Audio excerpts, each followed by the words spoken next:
안녕하십니까. 인도네시아 스페셜리스트.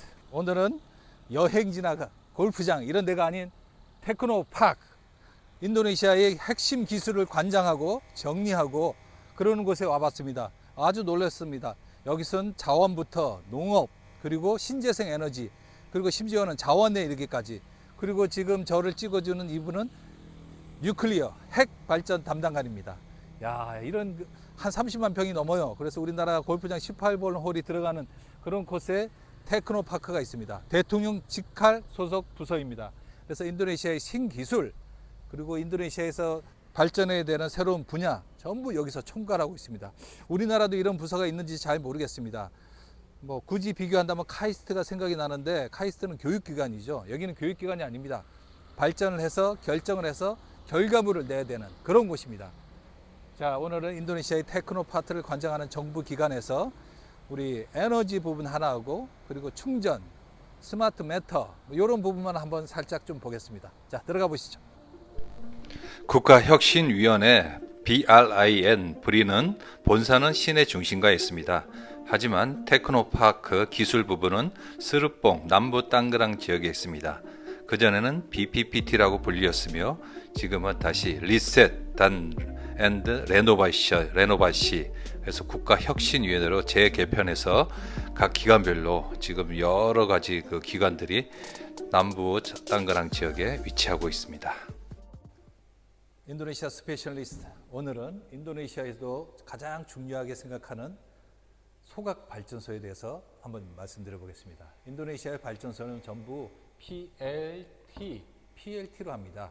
뿜바키 리스트릭 뜨나가 어떤 것으로 발전을 하는가?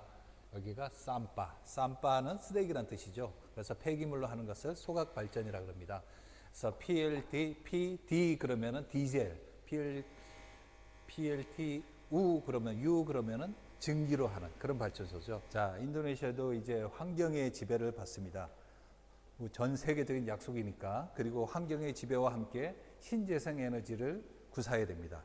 여기 국가 정책 차원에서 신재생 에너지에서 인도네시아는 지금 가장 시급한 것이 소각 발전입니다. 물론 태양광 발전도 있고 풍력 그리고 지열 발전도 있지만은 지금 당장 시급한 문제는 소각, 쓰레기 문제입니다. 인도네시아도 지금 쓰레기 문제 때문에 2018년도에 조코이 대통령이 12개의 주요 도시에 빨리 이런 모든 쓰레기들을 이용한 소각 발전을 빨리 하라, 긴급 지시를 내렸습니다. 대통령 훈령이죠. 그래서 이 쓰레기를 이용해서 12개 도시에 지금 빨리 소각 발전을 하라 그랬는데 지금 아직까지도 못하고 있습니다. 2019년도에 사람들 불러가지고 각 부처 장관들한테 왜 이렇게 쓰레기로 발전을 하지 못하냐? 바로 문제는 두 가지가 있습니다. 첫 번째는 칼로리가 너무 낮아요. 쓰레기를 분리수거를 하지 않기 때문에 최소한 3,000kcal 넘어가야 되는데 1,500, 1,600밖에 되지 않습니다. 그리고 두 번째, 선진국, 우리나라 같은 선진국에서는 이 쓰레기를 처리하면은 받는데 한 50불, 또 보내는데 50불, 거의 100불 정도의 티핑피라고 그러는 차지가 있는데 인도네시아는 그런 게 없어요. 그러다 보니까 이게 있기야 있죠. 근데 한 10,000루피아, 우리나라 돈 1,000원, 2,000원밖에 안 되니까 큰 문제가 있습니다. 그래서 이렇게 오늘은 소각 발전에 대해서 한번 이렇게 들어봤습니다. 여기가 국가에서 지금 개발하고 있는 곳이에요. 지금 보면은 700kW라고 그래가지고 하루에 한 100톤 정도에서 처음 1호를 이 정부 기관에서 만들었습니다. 소각 발전에서 가장 중요하며 처음에 시작되는 전처리 공정입니다.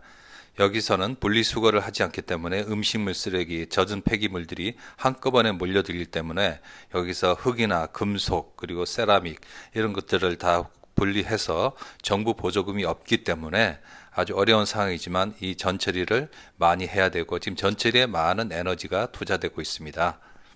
자, 이렇게 전처리를 다 마치면은 칼로리가 한 3,000 정도 이상 되면은 이제 바로 옆으로 보내는 거죠. 옆으로 보내서 보일러로 보낸 다음에 소각을 해서 증기로 돌리는 시스템입니다. 지금 수라바에는 4메가와트짜리가 한번 지금 운영되고 있으나 지금 아무래도 한국 쪽의 기술이 좀 들어와서 선진 소각로에 대한 그런 기술 접목을 기다리고 있다고 합니다. 자, 그럼 여기서 함께 우리 한국의 선진 기술과 접목할 수 있는 소각 발전을 우리 기대해 봅니다. 이곳은 지구의 환경과 그리고 인도네시아의 그 지질을 분석하는 기관이기 때문에 항상 인도네시아의 전체 지역의 지질 상태를 분석하고 있습니다. 최근에도 3.5도의 지진이 왔다는 표시가 나타나고 있습니다.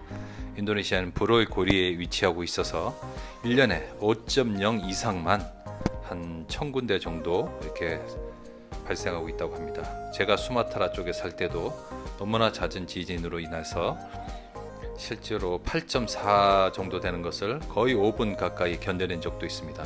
그래서 웬만하면 이력이 나서 6.0 미만은 화장실에서 나오지 않을 정도로 그렇게 익숙해졌습니다. 자, 인도네시아의 신재생 에너지 중에서도 스마트 충전에 대한 그런 것을 관장하는 기관에 왔습니다.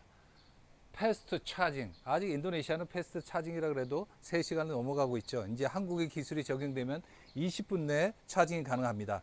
지금 현재 이곳에는 자동차용 그리고 오토바이용이 따로 있지만은 우리 한국의 신기술이 여기에 접목이 된다면은 이것을 동시에 AI로 해가지고 어떤 기계가 충전이 되든 자동차든 또는 큰 용량이나 작은 용량의 오토바이가 되더라도 충전해 버릴 수 있는 그런 시스템이 여기에 접목이 될 것입니다. 인도네시아도 지금 나름대로 진화를 하고 발전을 하고 있지만 우리 한국에 대한 그 협조를 간절하게 지금 원하고 있어요. 아주 지금 분위기가 좋습니다. TKDN 여기서 한 70% 이상을 이 국내에서 조립 생산을 해야 된다는 그런 기준을 맞춰서 생산을 해야 됩니다. 더군다나 제일 중요한 배터리가 LG가 지금 자바섬에서 공장을 짓고 있죠. 그래서 인도네시아가 니켈을 수출 금지한 것이 아주 제대로 적중을 했습니다. 한국 같은 좋은 기업이 와서 여기서 생산을 하고 있지 않습니까? 그래서 배터리는 인도네시아의 국산 제품을 사용하고 충전 시스템도 이거는 웬만한 손잡이 같은 거는 국내 생산이 가능하죠. 핵심 기능과 소프트웨어 그것만 우리 한국에서 건너오면 됩니다. 자카르타 무역관의 연구 결과에 의하면 향후 인도네시아 전기차 시장은 현대 그리고 중국 그리고 테슬라 3파전이 되지 않을까 분석하고 있습니다. 전기 오토바이는 현재 배터리 교체를 계획 중인데 배터리 교체보다는 패스트 차징 쪽으로 갈 공산이 아주 큽니다. 자, 인도네시아 스페셜리스트 오늘은 인도네시아 국가의 에너지 그리고 신재생, 배터리 여러 가지 정책을 주관하는 부서에서 시간을 보냈습니다. 자, 이렇게 과학 공원을 한 바퀴 쭉 돌아보니까 인도네시아가 가끔 이렇게 우리나라보다 앞서고 있는 분야가 있지 않는가 하는 생각이 듭니다. 과학기술의 발전과 새로운 혁신을 최우선 순위로 두고 그 장관급으로 만들어서 대통령 직할 부대로 뒀다는 것, 그리고 우리나라 소방서도 이제 승격이 된 지 얼마 안 됐는데 인도네시아 국립구조대 서치앤레스큐 SLR 사르도 대통령 직할 부서에 있습니다. 인도네시아 그러고 보면은 가끔 앞서 나가는 게 있어요. 우리나라보다도 앞서 나가는 듯한 그런 느낌. 지금도 이렇게 그 나라에 가장 필요한 부서들, 특히 과학기술이나 혁신 다시 세팅하는 그런 부분. 그래서 이름도 리셋과 이노베이션 이 단어를 썼습니다. 아주 훌륭한 부서입니다. 그리고 이렇게 미팅을 하다 보면은 전부 다 박사급들이에요. 전부 다 외국어 유창하고 박사 학위를 다 갖고 있으며 각 유럽이나 일본, 독일 이런 선진국, 영국에서 다 이렇게 공부를 하다 온 박사급들이 이제 풀로 이렇게 포진되어 있습니다. 그러면서 인도네시아의 국가 발전, 과학기술의 발전을 책임지고 있다는 것이 참으로 놀랐습니다.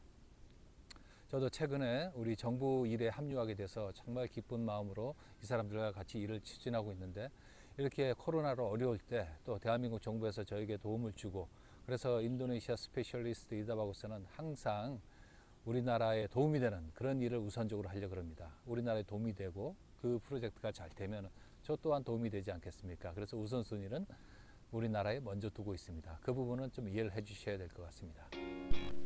이렇게 전기 자동차, 유니콘 그룹, 미래를 향해 나가는 인도네시아 우수 인력들을 통해서 유치하고 공부를 시키고 그리고 한국과의 전략적 파트너십을 통한 기술 이전, 인도네시아는 이렇게 스스로 진화하고 있습니다. 그리고 우리나라도 올해부터는 인도네시아와 전략적 제휴 관계가 아주 심해지고 발전한다고 하니 많은 인도네시아의 동반 성장을 기대해 봅니다. 인도네시아 스페셜리스트 오늘은 좀 진지한 신재생 에너지 충전 과학 분야에 대해서 영상을 만들어 봤습니다. 구독과 좋아요를 잊으시면 안 됩니다. 감사합니다.